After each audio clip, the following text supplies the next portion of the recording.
ಹೇಗಿರ್ಲಿ? ಅಲ್ಲ ನೀವ್ ಇಲ್ದಿರೋ ಕ್ಷಣ ಮನೇಲಿ ಹೇಗ್ ಕಳಿಯಿ? ನನ್ ಮನ್ಸಿಗೆ ಎಷ್ಟು ಅಭ್ಯಾಸ ಆಗಿದೀರಿ ಅಂತ ಗೊತ್ತಾ ನಿಮ್ಗೆ? ಹಾಸ್ಪಿಟಲಲ್ಲಿ ಸಿಗ್ತೀವಲ್ಲ ಸರ್. ನಾನೇನೇ ಆದ್ರೂ ನಿರ್ಧಾರನ ತಗೋಬೇಕಾಗಿದೆ. ಅದ್ ಹೇಗಷ್ಟು ಈಸಿಯಾಗಿ ನಿರ್ಧಾರ ತಗೊಂಡ್ರಿ? ನೀವ್ ಏನ್ ಮಾಡ್ತಿರೋ ಗೊತ್ತಿಲ್ಲ. ಪ್ರತಿ ಕ್ಷಣ ನನ್ ಹತ್ರ ಇರ್ಬೇಕು ಅಂತ ನಾನ್ ಬಯಸ್ತೀನಿ. ಆದ್ರೆ ಇದು ಅನಿವಾರ್ಯ ಸರ್. ಅದೆಲ್ಲ ನನ್ ಮನ್ಸಿಗೆ ಅರ್ಥ ಆಗಲ್ಲ ನಿಧಿ. ನನಗೆ ಚೆನ್ನಾಗ್ ಗೊತ್ತು ನೀವನ್ನ ಎಷ್ಟು ಮಿಸ್ ಮಾಡ್ಕೋತೀರಾ ಅಂತ. ಈ ಸೆಪರೇಷನ್ ನಿರ್ಧಾರ ಬೇಕಾ? ಯಾವಾಗ್ಲೂ ಮುಂದೆ ಕಾಣೋ ಬೆಳಕಿನ ದಾರಿನ ಹುಡ್ಕೊಂಡ್ ಹೋಗ್ಬೇಕು. ಹಿಂದೆ ಕಾಣೋ ಕತ್ಲನ್ನ ನೋಡ್ಬಾರ್ದಲ್ವಾ ಸರ್? ಎಷ್ಟೇ ಅಂದ್ರೂ ನನ್ನ ಮತ್ತೆ ಅಜ್ಜಿ ಪಾಲಿಗೆ ಆ ಮನೆ ಕತ್ಲೇನೆ ಸರ್. ನಾನ್ ಅಜ್ಜಿಗೋಸ್ಕರ ಇದನ್ ಮಾಡ್ಲೇಬೇಕು. ಈ ನಿರ್ಧಾರನ ನಾನು ಕೋಪ ಬಂತು ಅಂತ ತಗೊಳ್ತಿಲ್ಲ, ಅಥವಾ ಅಹಂಕಾರಕ್ಕೆ ಪೆಟ್ಟಾಯ್ತು ಅಂತ ತಗೊಳ್ತಿಲ್ಲ. ಪ್ರೀತಿಗೋಸ್ಕರ ಆತ್ಮಗೌರವನ ಕಳ್ಕೊಳಕ್ ಆಗುತ್ತಾ ಸರ್? ಆದ್ರೆ ನಿಧಿ ನೀವಿಲ್ದೆ ನಾನು ಕಲ್ನ ಹೊರಡೋಣವಾ? ಆಸ್ಪತ್ರೆಗೆ ಲೇಟ್ ಆಗುತ್ತಪ್ಪ. ಹಾ ನಿಧಿ, ಮನೆಗೆ ಬೇಕಾಗಿರೋ ಎಲ್ಲ ಸಾಮಗ್ರಿನ ರಾತ್ರಿ ಒಳಗಡೆ ಕಳಿಸ್ಕೊಡ್ತೀನಿ. ಅದು ಬಿಟ್ಟು ಬೇರೆ ಏನಾದ್ರು ಬೇಕಾದ್ರೆ ನನಗೆ ಒಂದು ಫೋನ್ ಮಾಡು. ಸಂಕೋಚ ಮಾಡ್ಕೋಬಾರ್ದು. ನೋಡಮ್ಮ, ಎಲ್ಲ ಎಷ್ಟು ಬೇಗ ನಡೆದೋಯ್ತು. ಆದ್ರೆ ಇದು ನಿಮ್ಮ ಜೀವನಕ್ಕೆ ಬೇಕಾಗಿತ್ತು ಅಲ್ಲೋ ಕಲ್ನ? ನೋಡಮ್ಮ ನಿಧಿ, ಎಲ್ಲೇ ಇದ್ರು ನಮ್ಮ ಆತ್ಮಗೌರವಕ್ಕೆ ಹೊಡ್ತಾ ಬಿದ್ರೆ ಬಹಳ ಕಷ್ಟ ಆಗತ್ತೆ. ಇದು ನನಗೆ ಅರ್ಥ ಆಗತ್ತೆ. ಇಷ್ಟು ವರ್ಷದ ಅನುಭವ ಅಲ್ವಾ? ಅಷ್ಟೂ ಕಲ್ತಿಲ್ಲ ಅಂದ್ರೆ ಹೇಗೆ? ಹೊರಡೋಣವಾ? ಬಾಯ್ ನಿಧಿ. ಯಾಕ್ರಿ? ಇಲ್ಲಲ್ಲಿದೆ ಶಾಪು. ಅಲ್ಲೇ ಇದೆಯಲ್ಲ. ಅದಾ? ಅಯ್ಯೋ ಮ್ಯಾಡ್, ಮರ ಹತ್ತಿ ಕೀಳಕ್ಕಾಗುತ್ತಾ? Let's go to some shop. ನೀವು ಸುಮ್ಮನಿರಿ ಡಾಕ್ಟ್ರೆ. ಅಲ್ಲ, ನೀವು ಸಿಟಿಸಲ್ಲಿ ಸ್ವಭಾವನೇ ನಂಗೆ ಅರ್ಥ ಆಗಲ್ಲ. ಒಂದು ಅಂಗಡಿಗೆ ಹೋಗಿ ಪರ್ಚೇಸ್ ಮಾಡ್ಬೇಕು, ಇಲ್ಲ ಆನ್ಲೈನ್ ಶಾಪಿಂಗ್ ಮಾಡ್ಬಿಡ್ಬೇಕು. ಈಗೇನು? ಮರ ನಮಗೋಸ್ಕರನೇ ಫ್ರೀಯಾಗಿ ಎಲೆ ಕೊಡ್ಬೇಕಾರ, ಈಗ ನಾವ್ ಯಾಕೆ ಆಚೆ ಹೋಗಿ ದುಡ್ಡು ಕೊಟ್ಟು ತಗೋಬೇಕು? ಕನ್ನಡಕ, ನಿನ್ ಕೈ ಮುಗಿತೀನಿ. ಈ ಚಿಲ್ಡ್ರ ಲೆಕ್ಕ ತೆಗೆದು ಹಾಳಾಗಿರತ್ತಲ್ಲ ಇನ್ನೂ ಹಾಳು ಮಾಡ್ಬೇಡ. ಆಯ್ತು, ಇವಾಗ ಬಂದಿಲ್ಲ ಅನ್ಸತ್ತೆ. ರೀ ಕನ್ನಡಕ, ಕೈಗೆ ಸಿಕ್ತಿದ್ಯಲ್ರಿ? ಹೂವು ಬಿಟ್ರೆ ಕಾಣಿಸ್ತಾ ಇಲ್ವಾ? ಅದನ್ನೆಲ್ಲ ಕೇಳ್ಬಾರ್ದು. ಬನ್ನಿ ಇಲ್ಲಿ. ಹೆಲೋ, ನಾನೇ ಹತ್ತೀನಿ. ನಿಮ್ಗೆಲ್ಲ ಮರ ಹತ್ತಕ್ ಎಲ್ ಬರತ್ತೆ? ರೀ, ನಿನ್ಗೇನ್ ತಲೆಗೆಲ್ಲ ಕೆಟ್ಟಿದ್ಯಾ? ಅಲ್ಲಿಂದ ಕೆಳಗಡೆ ಬಿದ್ದು ಪೆಟ್ಟಾಗಿ ಹಾಸ್ಪಿಟಲ್ ಅಡ್ಮಿಟ್ ಆದ್ರೆ ಎಷ್ಟು ಖರ್ಚು ಬರುತ್ತೆ ಗೊತ್ತಾ? ಇದನ್ನೆಲ್ಲ ಲೆಕ್ಕ ಹಾಕಿರ್ಬೇಕಲ್ಲ ನೀವು. ಹೋಗ್ಲಿ ಬಿಡಿ, ನಾನ್ ನಿಜ ಹೇಳ, ಇದೆಲ್ಲ ನೋಡ್ತಿದ್ರೆ ಅಕಾರ್ಡಿಂಗ್ ಟು ಡಾರ್ವಿನ್ಸ್ ಥಿಯರಿ ಮಂಗನಿಂದ ಮಾನವ ಹಂಗೆ ಕಾಣಿಸಿದೀರಾ. ಸೇಮ್ ಮಂಕಿನ ಕಣ್ರಿ. Wait, let me click a picture. Hello ಮಂಕಿರಿಯಾ. ನಾನ್ ಅಟ್ಲೀಸ್ಟ್ ಮಂಗನಿಂದ ಮಾನವಾಗಿ ವಿಕಾಸ ಆದ್ರೂ ಹೊಂದಿದೀನಿ. ನೀವ್ ಅದು ಆಗಿಲ್ವಲ್ಲ, ಅಲ್ಲೇ ಉಳ್ಕೊಂಡ್ಬಿಟ್ಟಿದ್ದೀರಾ. ಹೌದಾ? ನೀನ್ ಮಾಡ್ತೀನಿ. ರೀ, ಮತ್ತೆ ನಮ್ಗೇನಾ? ಸುಮ್ನೆ ರೀ. ಈಗ ಹಿಡ್ಕೊಳ್ರಿ. ಅಪ್ಪ ಡುಂಕಿ ರಾಜ, ಮರ ಹತ್ತಕ್ಕೂ ಬರಲ್ಲ, ಕ್ಯಾಚ್ ಹಿಡ್ಕೊಳಕ್ಕೂ ಬರಲ್ಲ, ಇನ್ನೇನ್ರಿ ಬರತ್ತೆ ನಿಮ್ಗೆ? ರೀ, ನೀವ್ ಕರೆಕ್ಟ್ ಹಾಕ್ರಿ. ಆ, ಹೆಂಗೆ ಎಸಿ ಇನ್ನ ಬಿಟ್ಬಿಡ್ತೀವಾ? ಆ, ಹೆಂಗೆ ಈ ಪ್ಲಾನೆಟ್ ಆಫ್ ಏಪ್ಸ್ ನೀವು ಮರ ಹತ್ತಕ್ ಬರುತ್ತೆ, ಇಳಿಯಕ್ ಬರಲ್ವಾ? ಯಾಕ್ರಿ ಇಷ್ಟು ಬಿಲ್ಡಪ್ ತಗೋತೀರಾ? ಹೇ, ಒಂದ್ ನಿಮಿಷ ಇರಿ. ಈ ಹೈಟ್ಗೆ ಎದುರ್ಕೋತಿದ್ದೀರಾ. ಬನ್ನಿ. ಅಲ್ಲ ರೀ ಕನ್ನಡಕ, ಮಾವಿನ ಸೊಪ್ಪು ಕೆಳಗಡೆ ಬಿದ್ದಿ ಮೈಲಿಗೆ ಆದ್ರೆ ಪೂಜೆಗೆ ತರಂಗಿಲ್ಲ ಅಂದಿದ್ರೆ, ಈಗ ನೋಡ್ರೆ ನೀವೇ ಬಿಡೋಗ್ತಿರಲ್ಲ. ಅಲ್ಲ, ನನ್ಗೊಂದು ಡೌಟು, ನೀವ್ ಅಕಸ್ಮಾತ್ ಬಿದ್ದಿದ್ರೆ ಪೂಜೆಗೆ ಬರಕ್ ಆಗ್ತಿರ್ಲಿಲ್ವಾ ಅಂತ. ನಾನ್ ಬೀಳೋದ್ ನಿಮಗ್ ಜೋಕ್ ಅಲ್ವಾ? ಚೂರು ಕರುಣೆನೇ ಇಲ್ಲ. ಬನ್ನಿ, ಪೂಜೆ ಟೈಮ್ ಆಯ್ತು. ಅದು ನಾನ್ ವಿಷಯ ಹೇಳ್ಬೇಕಿತ್ತು. ನಾನ್ ಸ್ವಲ್ಪ ದಿನ ಇಲ್ಲೇ ಶಾಂತಿ ಮತ್ತೆ ನಿಧಿ ಜೊತೆ ಬರ್ಬೋದಾ? ನಿಮ್ಗೆ ಓಕೆನಾ? ಅದನ್ನೇನೆ ಕೇಳೋದು. ಕೇಳ್ಬೇಕು ಕಣೆ, ಕೇಳ್ಬೇಕು. ಆ ಮನೇಲಿ ನಿಮ್ಮನ್ನೆಲ್ಲ ಬಿಟ್ಟು ನಾನು ಒಬ್ಳೆ ಇರ್ತೀನಲ್ಲ, ನನ್ನ ಪರಿಸ್ಥಿತಿ ಏನು ಅಂತ ಯಾರಾದ್ರೂ ಯೋಚನೆ ಮಾಡಿದ್ರ? ಯಾರೇ ಯೋಚನೆ ಮಾಡಿಲ್ಲ. ಆದ್ರೂ ಮೋಡ್ಜಡೆ ನಿನಗೋಸ್ಕರ ನಮ್ಮನೆ ಸೊಸಿನ ನಿಮ್ಮನೇಲಿ ಸ್ವಲ್ಪ ದಿನ ಬಿಡ್ತೀನಿ. ಸ್ವಲ್ಪ ದಿನ ಅಷ್ಟೇ, ಬೇಗ ಬಂದ್ಬಿಡ್ಬೇಕು.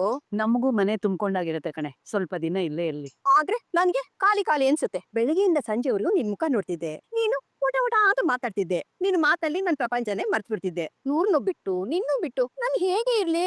ನಿಜ ಹೇಳ್ತೀನಿ, ನಾನಂತೂ ನಿನ್ನ ತುಂಬಾ ಮಿಸ್ ಮಾಡ್ಕೋತೀನಿ ಕಣೆ. ಈ ಲವರ್ಸ್ ದೂರ ಆದ್ರೆ ಎಷ್ಟು ನೋವಾಗುತ್ತೋ, ನನ್ ಮನ್ಸ್ಗೆ ಅಷ್ಟು ನೋವಾಗ್ತಿದೆ. ಹೌದಾ? ಯಾಕೆ ಇಷ್ಟೊಂದು ಡೌ ಮಾಡ್ತಾ ಇದೀಯಾ? ಹಲೋ ಮೇಡಮ್, ನೀವೇನು ಸೈಲೆಂಟ್ ಆಗಿದ್ದೀರಲ್ಲ? ನೋಡಿದ್ರಾ ನನ್ನ ಮೋಡ್ಜಡೆ ಪ್ರೀತಿ ಹೇಗಿದೆ ಅಂತ? ನಿಧಿ, ನೀನು ಯಾವ್ದಾದ್ರು ಲವ್ ಮಾಡು, ಆಗ ನಾನು ಯಾಕೆ ಹೇಳ್ತಾ ಇದ್ದೀನಿ ಅಂತ ನಿಂಗೆ ಅರ್ಥ ಆಗುತ್ತೆ. ನಿಮ್ಮಿಬ್ರು ಸ್ನೇಹ ನೋಡ್ತಾ ಇದ್ರೆ ತುಂಬಾ ಖುಷಿ ಆಗುತ್ತೆ. ಆದ್ರೂ ಇಬ್ರು ಸೇರ್ಕೊಂಡು ಒಳ್ಳೆ ಡ್ರಾಮಾ ಮಾಡ್ತೀರಾ. ನೋಡ್ಕಂಡ, ನಾವು ಜೀವನದಲ್ಲಿ ಎಲ್ಲ ನೋಡ್ಬಿಟ್ಟಿದ್ವಿ. ಈಗ ನಮಗ್ ಬೇಕಾಗಿರೋದೇನು? ಪ್ರೀತಿ, ವಿಶ್ವಾಸ, ಸ್ನೇಹ ಅಷ್ಟೇ. ನಿತ್ಯ, ಇವಳು ಬಡಬಡ ಅಂತ ಮಾತಾಡ್ಬಿಡ್ತಾಳೆ, ಆದ್ರೆ ಇವಳು ಮನ್ಸಿದೆ ನೋಡು, ಅದು ತುಂಬಾ ಮೃದು ಕಣೆ. ಹುಟ್ಟು ಮಕ್ಕಳ ತರ. ವಿಚಾರೆಲ್ಲ ಹಾಕೋಬಾ, ನನ್ಗೂ ನಿನ್ಬಿಟ್ಟು ತುಂಬಾ ಕಷ್ಟ ಆಗ್ತಾ ಇದೆ. ನಿನಗೆ ನನ್ ಬಿಟ್ಟಿರಕ್ಕೆ ಕಷ್ಟ ಆಗತ್ತೆ. ಸರಿ, ಹಾಗಾದ್ರೆ ಇನ್ಮೇಲೆ ನಾನು ಪ್ರತಿದಿನ ಬರ್ತೀನಿ. ನೋಡು, ನಾನ್ ಬಂದಾಗ ನೀನು ನನ್ಗೆ ಆ ಕೆಲ್ಸ ಇದೆ, ಈ ಕೆಲ್ಸ ಇದೆ ಅಂತ ಹೇಳ್ಬಾರ್ದು. ಬೆಳಿಗ್ಗೆ ಬರ್ಲಾ, ಸಂಜೆ ಬರ್ಲಾ, ಯಾವ ಟೈಮಿಂಗ್ ಅಂತ ಹೇಳು. ಫ್ರೀ ಇರ್ಬೇಕು ನೀನು. ನಿಜವಾಗ್ಲೂ ನೀವು ಟೈಮಿಂಗ್ಸ್ ನೋಡ್ಕೊಂಡ್ ಬರ್ತೀರಾ? ಮತ್ತೆ ನಂಗೆ ಯಾಕೋ ಡೌಟ್ ಇದೆ. ನೀವ್ ಆಡ್ತಿರೋದ್ ನೋಡಿದ್ರೆ ನನ್ ಜೊತೆ ನೀವು ಇಲ್ಲೇ ಉಳ್ಕೊಂಡ್ಬಿಡ್ತೀರೇನೋ ಅಂತ ಅನ್ಸಿಸ್ತಾ ಇದೆ. ಅಲ್ವಾ ದಿಯಾ? ನಿಗೊಂದು ವಿಷಯ ಗೊತ್ತಾ? ನಾವು ಚಿಕ್ಕ ಹುಡುಗರಲ್ಲಿ ಸ್ಕೂಲ್ ಹೋಗ್ತಿದ್ವಲ್ಲ, ಯಾವಾಗ್ಲೂ ಇಬ್ರು ಹೀಗೆ ಜೊತೆಲೇ ಇರ್ತಿದ್ವಿ. ಎಲ್ರು ಏನನ್ನೋರು ಗೊತ್ತಾ? ನಿಮ್ಮಿಬ್ರಲ್ಲಿ ಯಾರು ಒಬ್ರು ಹುಡುಗ ಹಾಕಿದ್ರೆ ನಿಮ್ಮಿಬ್ರಿಗೂ ಮದ್ವೆ ಮಾಡ್ಬಿಡ್ತಿದ್ವಿ ಅನ್ಸಿದ್ರು. ಹೌದು, ಈಗ ನೀನ್ ಹುಡುಗನ, ನಾನ್ ಹುಡುಗನ? ಅಮ್ಮ, ದೊಡ್ಡ ಮೀಸೆ ಹೋಗ್ತಿರೋ ಗಂಡು ನೀನೇ.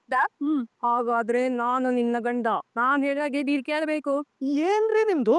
ಮೊದಲು ನಿಮ್ ಕನ್ನಡಕ ಎಲ್ಲ ಸರಿ ಮಾಡಿಸ್ಕೊಳ್ಳಿ. ಓ ಹೌದಾ, ನಿಮ್ ಜೀವನ ಫೋನಲ್ಲೇ ಶುರುವಾಗಿ ಫೋನಲ್ಲೇ ಮುಗ್ದೋಗುತ್ತೆ ಅನ್ನೋ ತರ ಫೋನ್ ಅಂದ್ಕೊಂಡ್ ಬರ್ತಾ ಇದ್ದೀವಿ ನೀವು, ನನಗೆ ಹೇಳ್ಬೇಡಿ. ಮೋಸ್ಟ್ಲಿ ನಿಮ್ಮ ಮೊಬೈಲ್ ಅಲ್ಲಿ ₹1 ₹2 ಅಂತ ಚಿಲ್ಲರೆ ಲೆಕ್ಕ ಆಗ್ತಿದೆ ಅನ್ಸುತ್ತೆ, ಅದಕ್ಕೆ ಹೀಗಾಗಿರೋದು. ನಾನು ಅವಶ್ಯಕತೆ ಇದ್ರೆ ಮಾತ್ರ ಫೋನ್ ಯೂಸ್ ಮಾಡೋದು, ನಿಮ್ ತರ 24 ಗಂಟೆ ಯೂಸ್ ಮಾಡಲ್ಲ. ರೀ ಮೊದಲು ತಲೆ ಎತ್ತಿ ನಡೆಯೋದನ್ನ ಕಲ್ತ್ಕೊಳ್ಳಿ, ಆಮೇಲೆ ನನ್ನ ಹತ್ರ ವಾದ ಮಾಡಿ. ನೀವು ಜಂಬ ಬಿಟ್ಬಿಟ್ಟು ನಿಮ್ ಕಣ್ಣ ಯೂಸ್ ಮಾಡೋದ್ ಕಲೀರಿ, ಇಲ್ಲ ಅಂದ್ರೆ ಹೀಗೆ ಆಗೋದು. ರೀ ಕನ್ನಡಕ ಮೊದಲು ಕಣ್ಬಿಟ್ಟು ನಡೆಯೋದು ಹೇಗೆ ಅನ್ನೋ ಕೋಚಿಂಗ್ ಕ್ಲಾಸ್ ಇದ್ರೆ ಅಲ್ಲೋಗಿ ಸೇರ್ಕೊಳ್ಳಿ, ಎಲ್ಲ ಸರಿ ಹೋಗುತ್ತೆ. ನೀವು ಆ ಡಕೋಟಾ ರಾಡಲ್ಲಿ ವೀಲಿಂಗ್ ಮಾಡೋದನ್ನ ಬಿಟ್ಬಿಟ್ಟು ಇನ್ನೇನು ಅಭ್ಯಾಸ ಮಾಡ್ಕೊಂಡಿಲ್ಲ, ಸ್ವಲ್ಪ ಕಾಲಲ್ಲಿ ನಡೆಯೋದನ್ನ ಅಭ್ಯಾಸ ಮಾಡ್ಕೊಳ್ಳಿ, ಇಲ್ಲ ಅಂದ್ರೆ ಹೀಗೆ ಆಗೋದು.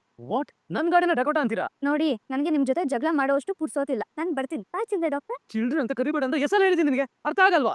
ಕ್ರೇಜಿ. ಆಗಾಗ ಬರ್ತಾ ಇರು. ಆಗಾಗ ಏನ್ ಬಂತು, ದಿನ ಬರ್ತಾ ಇರ್ತೀನಿ, ದಿನ ಒಂದ್ ಕಾಟ ಕೊಟ್ಟು ಗೀತಾ ನನ್ ಮನೆಯಿಂದ ಹೊರ್ಗ್ ಹಾಕ್ಬೇಡ ಕಣೆ. ನಿಜವಾಗ್ಲೂ ಇನ್ನೊಬ್ರು ತಲಹಟೆ ಕಣೆ. ನಿಧಿ ನೋಡ್ತಾ ಇರು, ಇನ್ಮೇಲೆ ಎಲ್ಲ ಒಳ್ಳೇದೇ ಆಗುತ್ತೆ. ಆ ಶಾರದಮ್ಮನ ಮಾತ್ರ ಚೆನ್ನಾಗಿ ನೋಡ್ಕೋಬೇಕು. ಹೋಗಿ ಬರ್ತೀನಿ, ಟೇಕ್ ಕೇರ್. ಕರ್ಣ ನೋಡೋಣ. ಬರ್ತೀವಿ, ಟೇಕ್ ಕೇರ್. ಕರ್ಣ, ನೀನ್ ಇಷ್ಟೊಂದು ಎಮೋಷನಲ್ ಆದ್ರೆ ಹೇಗೋ? ನಿತ್ಯ ಬೇಗ ಬಂದ್ಬಿಡ್ತಾಳೆ, ಒಳ್ಳೆ ಹುಡುಗ. ಮದ್ವೆ ಆದ ಹೊಸರಲ್ಲಿ ಇದೆಲ್ಲ ಸಹಜ ಅಲ್ವಾ? ನೋಡಮ್ಮ, ನಮ್ಮ ಕಣ್ಣನ್ನ ಜಾಸ್ತಿ ಎಮೋಷನಲ್ ಆಗೋಕೆ ನೀವು ಅವಕಾಶ ಕೊಡ್ಬಾರ್ದು. ಬೇಗ ಬಂದ್ಬಿಡು. ಹೊರಡೋಣ ಕರ್ಣ. ನಿಮ್ಗೊಂದ್ ವಿಷಯ ಹೇಳ್ಬೇಕಿತ್ತು. 20 ದಿವಸದಲ್ಲಿ ಮನೆ ಖಾಲಿ ಮಾಡ್ಬೇಕಂತೆ ಅಪ್ಪ ಹೇಳಿದ್ರು, ಅದನ್ನ ಹೇಳೋ ಅಂತ ಬಂದೆ. ಏನೋ 20 ದಿವಸದಲ್ಲಿ ಮನೆ ಖಾಲಿ ಮಾಡ್ಬೇಕಾ? ಹೊಸ ಮನೆ ಸಿಗೋದು ತುಂಬಾ ಕಷ್ಟ ಬೆಂಗಳೂರಿನಲ್ಲಿ. ಹೀಗೆ ಹೇಳಿದ್ರೆ ಹೇಗಪ್ಪ? ಅಲ್ಲ, ಇದ್ದಕ್ಕಿದ್ದಂಗೆ ಮನೆ ಖಾಲಿ ಮಾಡ್ಬೇಕಂದ್ರೆ ಹೇಗಾಗತ್ತೆ? ನೀವು ಬೇಕಿದ್ರೆ ಅಪ್ಪನ ಹತ್ರ ಮಾತಾಡ್ಕೊಳ್ಳಿ, ಮನೆ ಖಾಲಿ ಮಾಡ್ಬೇಕಂತೆ ಅಷ್ಟೇ. ಅಜ್ಜಿ, ನಾನು ಈಗಲೇ ಓನರ್ಗೆ ಫೋನ್ ಮಾಡಿ ಮಾತಾಡ್ತೀನಿ. ಸರಿ. ಏನೈತೆ? ಅದು ಯಾವ್ದೋ ಶರ್ಟ್ಲೆಸ್ ಇಲ್ಲಿ ನೋಡ್ಬಿಟ್ಟೆ ಅಜ್ಜಿ. ಶರ್ಟ್ಲೆಸ್ ಇಲ್ಲಿನ ಏನೇನೋ ಮಾತಾಡ್ತೀಯಲ್ಲಮ್ಮ, ಮೊದ್ಲು ಓನರ್ ಫೋನ್ ಮಾಡು. ಅಲ್ಲ, ಈ ಚಿಲ್ಲರೆ ಡಾಕ್ಟರ್ ನನ್ ಬೆಳಗಿಂದ ಕಾಟ ಕೊಡೋದಲ್ದ್ರೆ ಫೋನ್ ಬೇರೆ ಕದ್ದಿದಾರ. ನಮ್ ಫೋನ್ ಹೆಂಗ್ ಎಕ್ಸ್ಚೇಂಜ್ ಆಯ್ತು ಅಂತ. ಅದೇನ್ ಶೇಮ್ಲೆಸ್ ಜಂಗಳ. ಆದ್ರೆ ಇವಾಗ ನನ್ ಫೋನ್ ಅವ್ರ ಹತ್ರ ಇದೆಯಲ್ಲ, ಏನ್ ಮಾಡೋದು?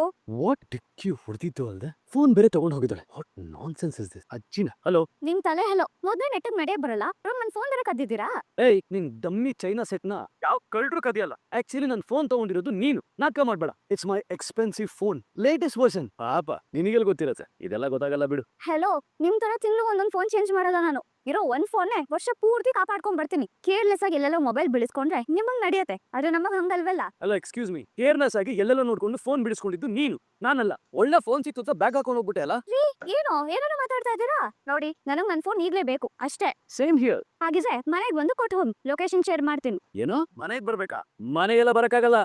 ಹಾಗಾದ್ರೆ ಸರಿ, ನಮ್ಮಿಬ್ರು ಫೋನ್ ಎಕ್ಸ್ಚೇಂಜ್ ಆಗಿದೆಯಲ್ಲ, ಅರ್ಧ ದಾರಿ ನಾನ್ ಮಾಡ್ತೀನಿ, ಇನ್ನು ಅರ್ಧ ದಾರಿ ನೀವ್ ಬನ್ನಿ. ಅದೇ ಎ ಬ್ಲಾಕ್ ಕೆಫೆ ಹತ್ರ. ಓಕೆ, ಬರ್ತೀನಿ.